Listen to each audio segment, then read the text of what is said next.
অভিষেক কবিতাটির পরবর্তী অংশ দেখো। এখানে উঠিল পবন পথে ঘোরতর রবে রথবর হৈম পাকা বিস্তারিয়া যেন উড়িলা মৈনাক শৈল।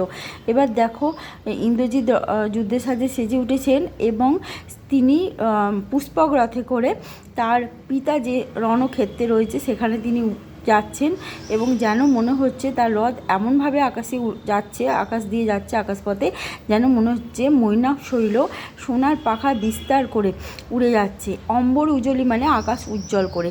সিঞ্জিনী আকর্ষী রোষে, সিঞ্জিনী মানে ধনুকের যে ছিলা বলে সেটাকে আকর্ষণ করে, রোষে মানে আকর্ষণ করে, প্রচণ্ড ক্ষোভে আকর্ষণ করে, এবং টঙ্কারিলা ধনুর আওয়াজ করে, আওয়াজের টঙ্কার করে বীরেন্দ্র উড়ে যাচ্ছেন।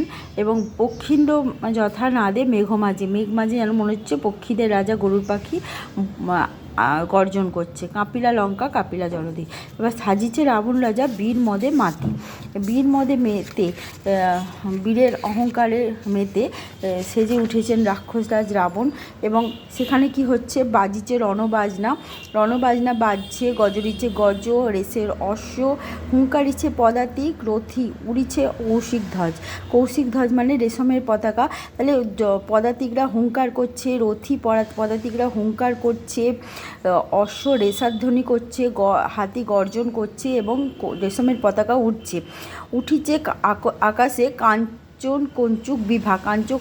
কঞ্চুক বিভা মানে হচ্ছে কাঞ্চন মানে সোনার, কঞ্চুক মানে স্বর্ণাভ, বিভা মানে আলো। ঠিক আছে, সোনার স্বর্ণাভ আলো আকাশে উঠছে। হেনকালে তথা দ্রুত বেগে উত্তরিলা মেঘনাদ রথী। দেখো যেহেতু সেখানে অনেক রকমের সৈন্য আছে, 4 রকমের সৈন্য আছে, যেমন হচ্ছে রথী, পদাতিক, গজবাহিনী এবং অশ্ববাহিনী। তাদের বিভিন্ন বর্ম টর্ম যেগুলো রয়েছে সেগুলো স্বর্ণাভ আলো চারিদিকে ছড়িয়ে পড়েছে এবং সেখানে মেঘনাদ তখন সেখানে পদার্পণ করলেন।